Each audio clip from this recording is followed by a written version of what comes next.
السلام عليكم ورحمة الله وبركاته، طلاب الصف الثالث الإعدادي. أهلا بيكم في قناة وز نسمة. في الفيديو ده إن شاء الله هنبدأ مع بعض سلسلة جديدة، وهي حل تدريبات الكتاب المدرسي دراسات تالتة إعدادي ترم أول 2024.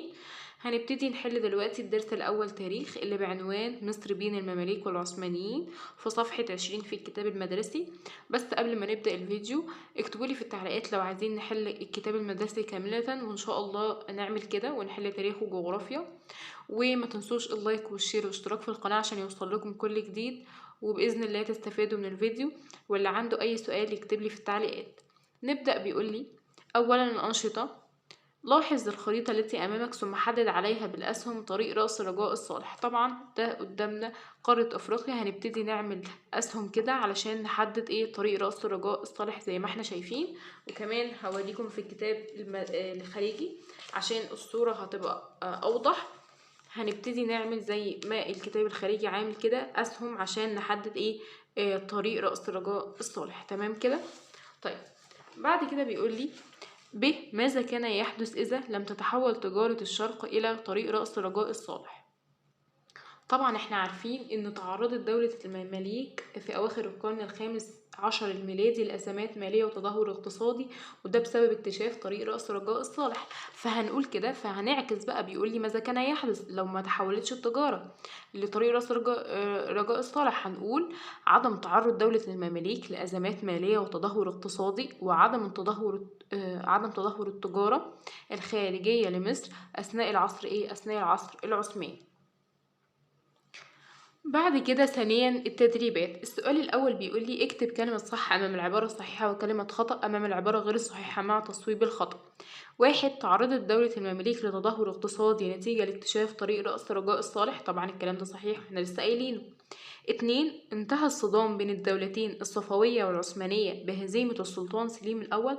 طبعا غلط، لأن انتهى الصدام بين الدولتين الصفوية والعثمانية تمام بانتصار السلطان سليم الأول، واحنا عارفين ان أطراف المعركة كان سليم الأول ضد الصفويين، ونتائج المعركة تمام انتصار سليم الأول على الصفويين ودخول عاصمتهم تبريز. طيب 3. تجنب السلطان العثماني الصدام مع الدول الأوروبية. طبعا صح، عشان كده اتجه للشرق.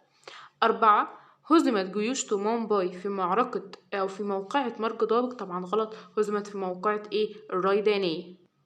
طب لو قال لي اذكر نتائج موقعة الريدانية، هنقول دخول العثمانيين القاهرة وانتهاء دولة المماليك في مصر والشام، وأصبحت مصر ولاية عثمانية. السؤال التاني بيقول لي أكمل العبارات التالية بكلمات مناسبة. تراوحت مدة بقاء نقط بين سنة وثلاث سنوات. طبعا مدة بقاء الوالي. 2. عانى الفلاح المصري من ظلم نقط جمع الضرائب. طبعا من ظلم الملتزمين في جمع الضرائب. طيب 3. اتجه السلطان سليم الأول مع بداية القرن السادس عشر في فتوحاته نحو نقط. طبعا نحو نحو الشرق. ناخد بالنا. بعد كده صفحة 21. السؤال الثالث بيقول لي بما تفسر هزيمة الجيوش المملوكية أمام الجيش العثماني. نفس الإجابة لو قال لي، يعني السؤال ده بيساوي السؤال ده. انتصار العثمانيين على المماليك في معركتي مرج طابق والريدانية. هنقول كده. هنكتب الإجابات في المساحة اللي تحت عشان الكتاب يبقى شكله لطيف. طبعا إجابة السؤال الأول هنقول بسبب عدم الاستقرار الداخلي للمماليك ونزاعهم المستمر على السلطة، وبسبب التفوق العسكري للجيش العثماني واستخدام أساليب القتال الحديثة والأسلحة المتطورة. دي إجابة السؤال الأول في بما تفسر.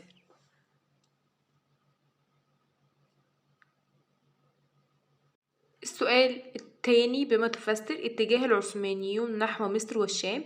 نفس السؤال لو قال لي بما تفسر رغبة سليم الأول في الاستيلاء على الأراضي المملوكية. الإجابة واحدة.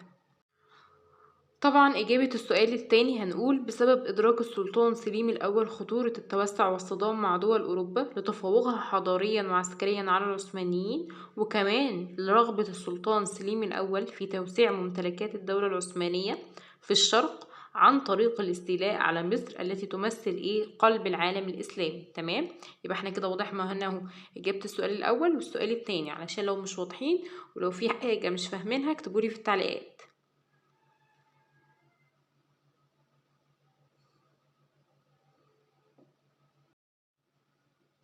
3. بما تفسر التدهور الزراعي في عصر الدولة العثمانية. نفس السؤال لو قال لي بما تفسر تدهور أحوال المجتمع الريفي في مصر أثناء الحكم العثماني، طبعا الإجابة واحدة. إجابة السؤال الثالث بما تفسر هنقول بسبب معاناة الفلاح من كثرة الضرائب المفروضة على الأراضي الزراعية وتعسف وظلم الملتزمين في جمعها وإهمال الطبقة الحاكمة لتنظيم الري وإقامة السدود وحفر الترع.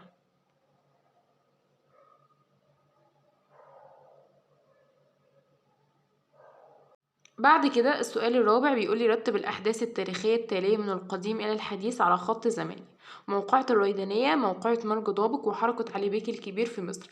طبعا أول حاجة معركة مرج ضابق 1516، بعد كده رقم 2 معركة الريدانية 1517، آخر حاجة حركة علي بيك الكبير في مصر 1768. تمام كده. السؤال الخامس قارن بين كل من موقعة مرج ضابق وموقعة الريدانية من حيث الأسباب والنتائج.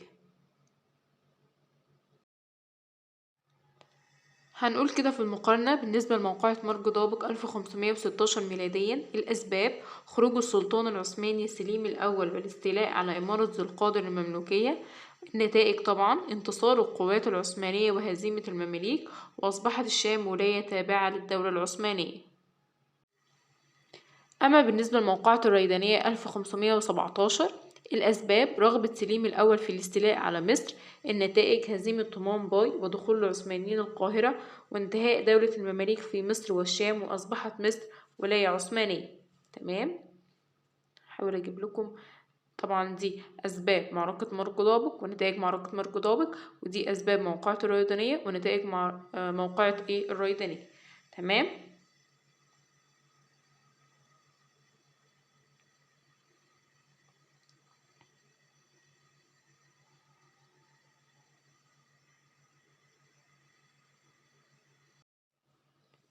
وبكده نكون خلصنا كل الأسئلة اللي على الدرس الأول تاريخ تالتة إعدادي اللي بعنوان مصر بين المماليك والعثمانيين.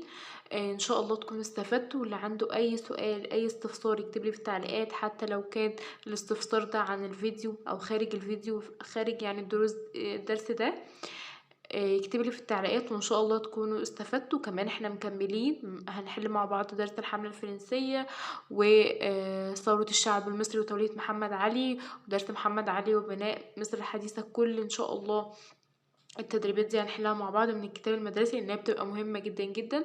وعايزة افكركم ان احنا بنحل كتاب الامتحان. احنا طبعا مخلصين الوحدة الاولى في كتاب الامتحان تاريخ، وكمان بنحل مع بعض جغرافيا. حلينا مع بعض درس السلالات البشرية في العالم. وان شاء الله تكونوا بتستفادوا من القناة. ما تنسوش اللايك والشير والاشتراك في القناة عشان يوصل لكم كل جديد، واتمنى تكونوا بتستفادوا.